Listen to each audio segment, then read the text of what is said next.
Welcome back to my channel. Guys, आज हम बात करने वाले हैं एक Lifetime TV movie terror in the woods के बारे में। ये फिल्म 2018 में रिलीज हुई थी और ये एक ट्रू स्टोरी पर बेस्ड फिल्म है।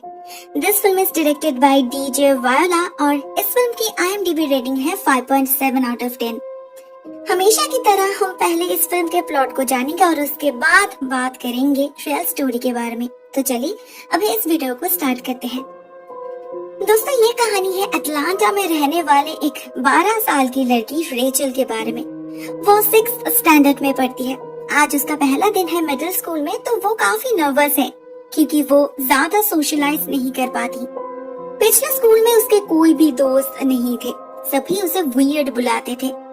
स्कूल जाना तो उसका नाइटमेयर है। उसका फेवरेट काम है पूरा दिन अपने कमरे में बैठ के लाइट ऑफ करके चादर के नीचे छुप के इंटरनेट पे क्रीपी स्टोरीज पढ़ना और अजीबोगरीब लेजेंड्स के बारे में वीडियो देखना। रिसेंटली इंटरनेट पे एक मॉन्स्टर्स फिगर के बारे में कहानी बहुत फैल रही है। इसका नाम है सुजरेन, एक टॉल डार्क फिगर जो जंगल के अंदर छुपा रहता है और बच्चों को भुलाकर फुसलाकर अपने पैलेस में ले जाकर काम करवाता है और उसकी बात ना मानने पर जान से मार डालता है। कई सारे बच्चे दावा करते हैं कि उन लोगों ने सुजरेन को देखा है, मगर कोई भी ऑफिशियल प्रूफ नहीं है। ऑब्वियसली ये सारे रूमर्स है, फैन मेड हुक्स है, लेकिन रेचल जैसे टीनेजर्स के लिए तो यही दुनिया है। रियलिटी में तो उसकी जिंदगी बहुत टफ है। एटलीस्ट इस दुनिया में उसे कोई रोकने वाला नहीं। पता चलता है स्कूल में भी उसकी हालत सेम ही है। उसके अपीयरेंस को लेकर उसके क्लासमेट्स मजाक बनाते हैं और उसे बहुत डिस्टर्ब करते हैं। एक दिन रेचल को दूर बैठे और एक लड़की दिखती है जो बिल्कुल उसी के तरह चुपचाप बैठी थी, अकेले। कुछ देर बाद वो आके रेचल के पास बैठ जाती है और उन दोनों की दोस्ती शुरू होती है। पता चलता है उसका नाम है कैथलीन और वो भी बिल्कुल रेचल की तरह वियर्ड है। एक्चुअली उससे भी ज्यादा। कैथलीन को फैंटेसी वर्ल्ड से सिर्फ लगाव ही नहीं, बल्कि वो उन कैरेक्टर्स से रियलिटी में भी कनेक्ट कर पाती है। वो रेचल से कहती है कि बेबी ड्रैगन्स उसके दोस्त थे और हम ये भी देखते हैं कि वो अपने किसी इमेजिनरी फ्रेंड से बात करती रहती है पूरा दिन, जिसका नाम है सूजी। और इस सूजी को उसके अलावा और कोई भी देख नहीं सकता। और एक फैक्टर हमें नजर आती है जो कैथलीन और रेचल के बीच सेम है, जो उनकी दोस्ती को और ज्यादा मजबूत बनाती है। वो है उनकी घर की हालत।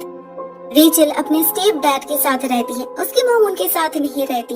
डैड एक सोल्जर है तो ज्यादातर समय बिजी रहते हैं। जितना पॉसिबल हो वो रेचल को वक्त देते हैं, मगर उतना नहीं जो इस उम्र के एक बच्चे को देना चाहिए। दूसरी तरफ कैथलीन वो अपने दोनों पेरेंट्स के साथ ही रहती है, मगर उसके डैड काफी बीमार है तो उसके मॉम को ही सब कुछ संभालना पड़ता है। घर बाहर दोनों है। उसके डैड पूरा दिन घर में ही रहकर कैथलीन और उसके भाई का ख्याल तो रखते हैं, मगर उनके मेडिकल कंडीशन को देखते हुए कैथलीन उन्हें ज्यादा डिस्टर्ब नहीं करती। मतलब इन दोनों के पास ही ऐसा कोई भी नहीं जिससे वो अपने दिल की बात शेयर करे। इसीलिए शायद इमेजिनरी वर्ल्ड एंड फ्रेंड्स उनके लिए इतनी जरूरी है। एक दिन रेचल इस सुजरेन के बारे में कैथलीन को बताती है। कैथलीन को इतना ज्यादा पसंद आता है कि वो उसके घर जाकर पूरी रात इन वीडियोस को देखती रहती है। इंस्टेंटली उसे ऐसा फील होता है कि कोई उसे देख रहा है, उसके आसपास मंडरा रहा है। लगता है उसके इमेजिनरी वर्ल्ड में सुजरेन को भी एंट्री मिल चुका है। इस हादसे के बाद रेचल और कैथलीन और भी करीब आ जाते हैं। वो लोग हमेशा एक साथ रहने लगते हैं और हमेशा इस सुजरेन के बारे में ही डिस्कस करने लगते हैं। उन्होंने नया क्या देखा, क्या पढ़ा, एक्सेट्रा एक्सेट्रा। इससे रेचल को तो बहुत खुशी मिल रही थी क्योंकि उसे एक अपने ही जैसा दोस्त मिला था, मगर कैथलीन को अजीब सी एक्सपीरियंस होने लगी थी। उसे खुले आंखों से भी सुजरेन दिखने लगा था, हर जगह, घर में, स्कूल में, पार्क में, बस में। इवन वो सूजी से भी उसके ही बारे में बात करने लगती है। इट्स लाइक वो ऑब्सेस्ड हो चुकी थी इस चीज से। वो ढेर सारे पेंटिंग्स बनाती है सुजरेन की और अपने कमरे को सजाती है। उसके मॉम को सब कुछ दिख रहा था। इससे पहले भी कैथलीन ने सूजी के बारे में उनसे बात करने की कोशिश की थी, मगर उन्हें हमेशा से ही पता था उनकी बेटी कुछ ज्यादा ही क्रिएटिव है, इमेजिनेटिव है, तो वो ज्यादा ध्यान नहीं देती। बच्चे हैं, कुछ भी कहते हैं। इतने सालों से कैथलीन की सिर्फ एक ही दोस्त थी, एमिली, जो कि फेयरी वर्ल्ड में बिलीव करती है, मगर सुजरेन जैसे डार्क क्रिएचर्स पर नहीं। तो कैथलीन तो उससे इस बारे में और कुछ शेयर नहीं कर पाती। एज द रिजल्ट वो उसकी जगह रेचल के साथ ज्यादा वक्त बिताने लगती है। रेचल तो एमिली को बिल्कुल भी पसंद नहीं करती, तो कैथलीन के साथ रहने के लिए वो भी उसके इमेजिनेशन को और बढ़ावा देने लगती है। कहती है उसे भी सुज़ेरैन दिखता है, जो कि बिल्कुल भी सच नहीं। जब कैथलीन कहती है कि उसे वॉइसेस सुनाई देती है, व्हिस्परिंग्स, और तब उसके सामने से सभी चेहरे ब्लर होने लगते हैं, तो डरने की जगह रेचल को ये सब कुछ बहुत कूल लगने लगता है। उसने इंटरनेट पे पढ़ा है, जो भी सुज़ेरैन को देखता है, सुज़ेरैन उसका पीछा कभी नहीं छोड़ता। वो उसे मार डालता है और उसके बाद उसके पूरे परिवार को भी खत्म कर देता है। वो सारी बातें बहुत एक्साइटेडली कैथलीन से शेयर करती है, मगर उसे कोई भी टेंशन नहीं हो रहा था। वो बहुत खुश दिख रही थी, क्योंकि उसे लग रहा था वो लोग स्पेशल है। वो स्पेशल है, तभी तो इस पूरे दुनिया में इतने लोगों के बीच सुज़ेरैन ने सिर्फ उन्हें चूज किया है। जो स्पेशलिटी और किसी को नहीं दिखी, वो सुज़ेरैन ने ढूंढ लिया। लेकिन कैथलीन डर जाती है। वो रात भर सो नहीं पाती। वो फील कर पा रही थी कि सुज़ेरैन की ऑल सीइंग आईज उस पर नजर रख रही है। वो डर जाती है, कहीं सच में ही सुज़ेरैन ने उसे मार डाला तो। वो रात में एक हथौड़ा लेकर सोने लगती है। इवन स्कूल में भी ले जाती है, जिसे एक टीचर देख लेते हैं और कैथलीन को एक हफ्ते के लिए सस्पेंड किया जाता है। हम एक चीज नोटिस करते हैं कि ये जो रेचल है वो हद से ज्यादा अजीब है, और कैथलीन के सामने तो वो और ज्यादा वियर्ड बिहेव करती है। आजकल वो काफी वायलेंट हो गई है। कोई उनका मजाक बनाए तो उल्टा उसे मारती है। स्कूल में सभी को फोर्सफुली सुज़ेरैन की कहानी सुनाती है। इवन एमिली को भी कैथलीन से दूर कर चुकी है वो। कैथलीन वैसे तो बहुत ज्यादा टेंशन में थी, मगर घर में किसी को कुछ नहीं बताती। उसे अपनी माँ की हालत पता है, वो ऑलरेडी बहुत ज्यादा प्रेशर में है, तो उन्हें सुज़ेरैन के बारे में बताकर और परेशान करना नहीं चाहती थी वो। उसे पता था उसे जो करना होगा अकेले ही करना होगा। एक दिन रेचल को एक वीडियो से पता चलता है कि सुज़ेरैन अपना एक सीक्रेट ग्रुप बना रहा है, जिसे ज्वाइन करने पर वो लोग सेफ हो जाएंगे। मगर इसके लिए उन्हें सुज़ेरैन के प्रति अपनी लॉयल्टी साबित करनी पड़ेगी, और साथ में उसे खुश करने के लिए एक ब्लड सैक्रिफाइस भी देना होगा, किसी ऐसे व्यक्ति का जो उस पर शक करता है, उसके एग्जिस्टेंस पर शक करता है। उसी दिन कैथलीन को सुज़ेरैन की व्हिस्परिंग सुनाई देती है, जो उसे ऑर्डर देता है कि उन्हें ये रिचुअल जल्द से जल्द पूरा करना होगा। समय कम है, और ये व्हिस्परिंग से ही कैथलीन को पता चलता है कि सुज़ेरैन एमिली का ब्लड चाहता है, मतलब उन्हें एमिली को मारना होगा, अपने दोस्त को। कैथलीन को खराब तो बहुत लगता है, मगर रेचल उसे पुश करती है। वो उसके साथ है और हमेशा रहेगी। वो लोग एमिली को मारने के बाद कहीं और भाग जाएंगे। सुज़ेरैन जरूर उन्हें पनाह देगा, तो पुलिस भी उन्हें कुछ नहीं कर पाएगी। सब कुछ ठीक हो जाएगा। नेक्स्ट डे कैथलीन का बर्थडे था, तो वो दोनों प्लान बनाते हैं कि एमिली को स्लीप ओवर में बुलाएंगे, और जब वो नींद में होगी तब उसे पिलो से सफोकेट करके मार डालेंगे। कैथलीन उस वक्त के लिए तो मान जाती है, मगर समय आने पर काम पूरा नहीं कर पाती। वो डर जाती है, आखिर एमिली उसकी बेस्ट फ्रेंड है। वो लोग इस प्लान को पोस्टपोन करने की डिसाइड करते हैं। लेकिन नेक्स्ट डे सुबह ही कैथलीन को फिर से सुज़ेरैन दिखता है, जो उसे लिटरली थ्रेट करता है। कैथलीन बहुत ज्यादा डर जाती है और रेचल से कहती है कि कुछ भी हो जाए उन्हें आज ही काम पूरा करना होगा, नहीं तो उनकी फैमिली खतरे में आ जाएगी। वो लोग फिर से प्लान बनाने लग जाते हैं। इस बार वो लोग एमिली को पानी में डुबोकर मारने का प्लान बनाते हैं। उन्हें पता है एमिली को पानी से डर लगता है, तो वो लोग उसे लेकर जंगल के पास वाले लेक में जाते हैं। खेल खेल में उसे रस्सी से बांधते हैं और पानी में धकेल देते हैं, लेकिन वो लेक इतना भी गहरा नहीं था, तो एमिली बच जाती है। उसे इनके प्लान के बारे में अंदाजा तो नहीं लगता, लेकिन वो डर जाती है। वो और कुछ भी खेलना नहीं चाहती थी। फिर भी रेचल हार नहीं मानती। वो लुका छुपी खेलने के बहाने एमिली को एक जगह छुपने के लिए कहती है और कैथलीन को बुलाती है उसे मारने के लिए। उन्होंने ऑलरेडी एक सीजर लेके आए थे साथ में, जिससे एमिली को मारना होगा, मगर फिर से अहम वक्त पर बेचारी कैथलीन के हाथ कांपने लग जाती है। वो ये नहीं कर सकती, लेकिन रेचल फिर से उसे पुश करती है, फोर्स करती है, और फाइनली कैथलीन एमिली पर स्टैब करना स्टार्ट करती है। एक के बाद एक कई बार स्टैब करती है उसे। एमिली दर्द में तड़पने लग जाती है, चिल्लाती है, उसके शरीर से खून निकलने लगता है। तब रेचल उसे वहाँ पर अकेला छोड़कर कैथलीन को लेकर भाग जाती है। वो दोनों श्योर थे एमिली की जो हालत है वो ज्यादा देर तक जिंदा नहीं रह पाएगी, उनका रिचुअल जरूर पूरा होगा। लेकिन मन ही मन टेंशन तो जरूर हो रहा था। पता नहीं उनके पेरेंट्स को कुछ होगा तो नहीं। ऊपर से उन्हें डर भी बहुत लग रहा था, स्पेशली रेचल को, जो इतने देर से कैथलीन को पुश कर रही थी। वो रेचल अभी घर लौटने की बात करने लग जाती है, रोने लग जाती है। जब कैथलीन उसे याद दिलाती है कि वो लोग वापस नहीं जा सकते, तो रेचल सारा दोष उस पर डाल देती है। फिर कुछ मिनट के अंदर वो खुद को संभाल भी लेती है और वो लोग वहां से भागकर एक मॉल में जा पहुंचते हैं, खुद को क्लीन करते हैं और फिर से चलने लग जाते हैं।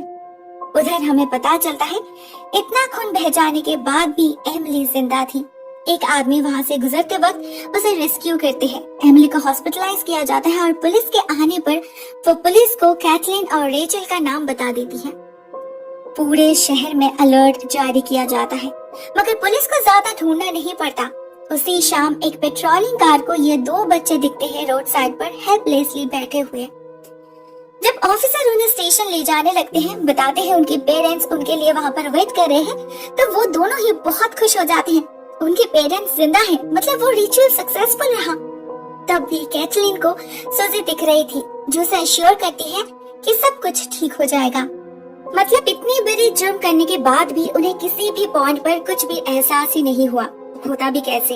उन्हें तो लगा ही नहीं कि वो कुछ गलती कर रहे हैं, उल्टा उन्हें लगा वो अपनी फैमिली को बचा रहे हैं। उनके लिए सुज़ेरेन एक रियल थ्रेट था। वो समझ ही नहीं पाए कि ये उसके ही जैसे कुछ अजीबोगरीब बच्चों के दिमाग का उपज है, जो इंटरनेट पे वायरल होने के लिए अपने डार्क इमेजिनेशन को एक चेहरा और नाम दे रहे थे। लेकिन क्या इसमें सच में ही रेचल और कैथलीन की भी कोई गलती थी? वो दोनों तो कभी ये समझ ही नहीं पाए कि वो क्यों दूसरों से अलग है। ऑनेस्टली किसी भी मेंटल पेशेंट को तो दूसरे नॉर्मल लोग ही बीमार लगते हैं, तो वो कैसे खुद की बीमारी पहचान पाते? तो क्या दोष उनके पेरेंट्स का था या फिर इंटरनेट का? कई सारी चीजों पर सवाल उठाए गए। ट्रायल शुरू हुआ और इमीडिएटली उन्हें सजा सुनाई गई। फिल्म के एंडिंग में हमें पता चलता है रेचल को एक जुवेनाइल डिटेंशन सेंटर में रखा गया है और कैथलीन को मेंटल केयर फैसिलिटी में, जहां अभी भी वो वही सारे अजीबोगरीब ड्राइंग्स बना रही है। मतलब अभी तक सुज़ेरेन का भूत उसके दिमाग से उतरा नहीं। लेकिन उनके पेरेंट्स को आखिरकार समझ आ चुका है कि उनके नॉर्मल दिखने वाले बच्चे कभी भी एक्चुअल में नॉर्मल थे ही नहीं। उन्हें हमेशा से ही मेंटल प्रॉब्लम थी। उन्हें कभी पता नहीं चला, मगर उनके इमेजिनरी वर्ल्ड बाकियों की तरह हार्मलेस नहीं थे। इसके ही कारण उन लोगों ने अपने ही दोस्त को मारने जैसा भयानक क्राइम किया। कुछ साल बाद हम एमिली को भी देखते हैं। वो अभी ठीक हो चुकी है फिजिकली। वो नॉर्मल लाइफ लीड कर रही है। अपने हार्मलेस फेयरी वर्ल्ड में वो बहुत खुश है। नॉर्मल दोस्तों के साथ बेखौफ जिंदगी जी रही है। दोस्तों, ये कहानी यहीं पर एंड हो जाती है। अभी चलते हैं दी रियल स्टोरी के तरफ। गाइस, ये कहानी असल में 2014 में विस्कॉन्सिन यूएसए में घटी थी।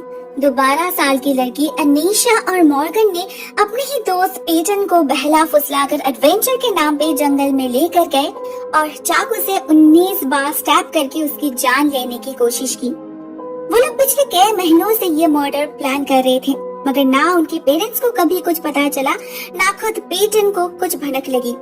कुछ फेल्ड अटेम्प्ट्स के बाद उन लोगों ने आखिर हमला कर ही दिया और जब पुलिस ने उन्हें पकड़ लिया तो पता चला वो लोग स्लेंडर मैन को ढूंढ रहे थे, उसके साथ उसके ही महल में रहने के लिए। वो दोनों असल में इंटरनेट पर मशहूर स्लेंडर मैन से बहुत ही ज्यादा इंस्पायर्ड थे और उन्हें लगा ऐसा करने से वो लोग बच जाएंगे, वो लोग स्लेंडर मैन को खुश कर पाएंगे। ये case the slender man stabbing नाम से बहुत ही ज्यादा फेमस हुआ था। पूरा शहर इन बच्चों के ब्रुटैलिटी से हैरान हो चुका था और फिर से एक बार बच्चों के इंटरनेट यूसेज पर सवाल उठा था। दोस्तों, इस केस में इन दोनों का मेंटल हेल्थ एक बहुत ही बड़ा इशू था। अनीशा और मॉर्गन दोनों ही अनसोशल थे। एक तरह के मेंटल डिसऑर्डर थी दोनों के बीच, जिससे वो दूसरे बच्चों से ठीक तरह से मिल नहीं पाते थे। स्पेशली मॉर्गन, वो ज्यादा बीमार थी। असल में उसके पिता स्किज़ोफ्रेनिया के मरीज थे, तो उसे भी ये बीमारी थी, लेकिन उसके पेरेंट्स को कभी पता ही नहीं चला और अनीशा से मिलके उसकी ये बीमारी और ज्यादा बढ़ गई। इस फिल्म में एमिली यानी कि पेटन की सिर्फ रिकवरी ही दिखाई गई, मगर उसके पीछे कितना स्ट्रगल रहा वो शोकेस नहीं किया गया। जहां इन रियलिटी इस हादसे के कारण उसे 3.5 साल से भी ज्यादा वक्त हॉस्पिटल में गुजारना पड़ा। उसके शरीर पे 25 मार्क्स बने स्टैबिंग के और साथ में ऑपरेशन के। फिजिकली तो वो फिर भी ठीक हो गई समय के साथ साथ, मगर मेंटली वो अभी तक ट्रॉमेटाइज्ड है। हाँ, अपेरेंटली वो एक नॉर्मल लाइफ लीड कर रही है, मगर अंदर ही अंदर वो और किसी पर ट्रस्ट नहीं कर सकती। इस केस में Anisha and Morgan were found guilty. उन पर फर्स्ट डिग्री होमिसाइड चार्ज तो लगाए गए थे, लेकिन उनके मेंटल इलनेस को देखते हुए उन्हें कोई सजा नहीं मिली, बल्कि उन्हें 25 इयर्स एंड 65 इयर्स के लिए मेंटल इंस्टीट्यूट में डाला गया और अभी तक ये केस चल रहा है। दोस्तों, आज के लिए बस इतना ही। Thank you so much for watching this video. Comment section में जरूर लिखना आपको ये वीडियो कैसे लगी। बहुत जल्द मिलते हैं एक और नए वीडियो के साथ, तब तक के लिए टेक केयर।